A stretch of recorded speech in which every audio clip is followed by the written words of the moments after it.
juga merupakan penanda peralihan satu topik dari topik yang telah lalu kepada topik yang baru. Pada lebih 60 ayat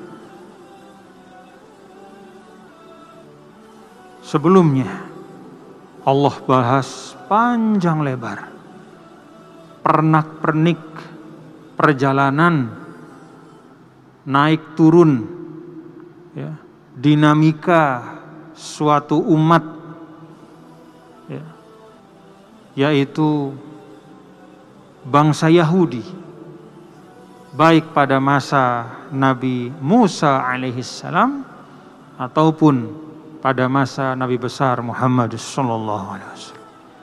Selesai. Ya.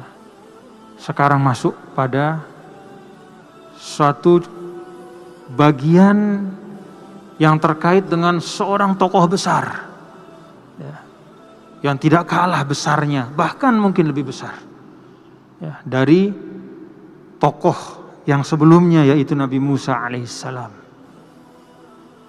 Tokoh kita yang sekarang ini adalah Nabi Ibrahim alaihissalam.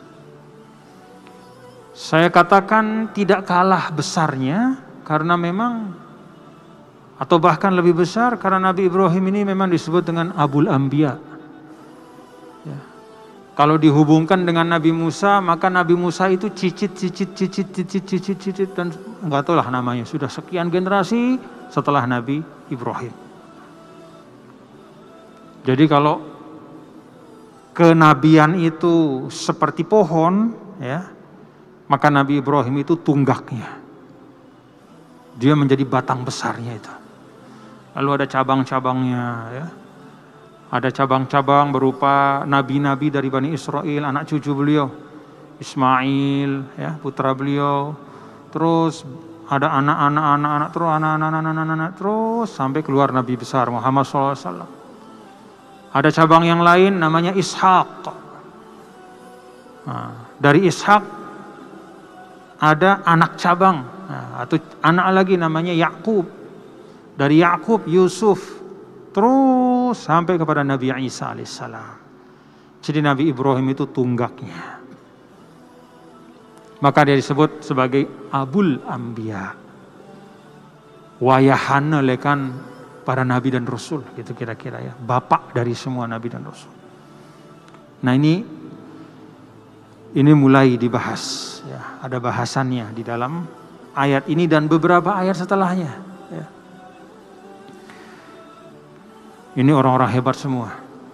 Bukan hanya sekadar nabi, tapi nabi dan rasul yang istimewa, ya. Maka disebut beliau ini adalah satu dari 5 ulul azmi minar rusul. Ulu artinya ashab, ya. Al-azm itu artinya suatu keyakinan, suatu komitmen, ketetapan hati, nggak bisa digeser dalam keadaan apapun.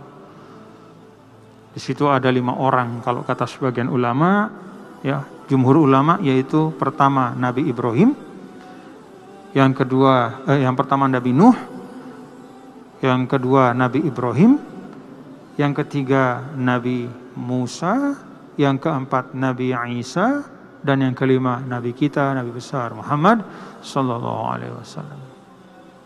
Ulul azmi minar rusul. Orang-orang hebat, yang terhebat dari yang hebat, teladan dari teladan, idola dari idola.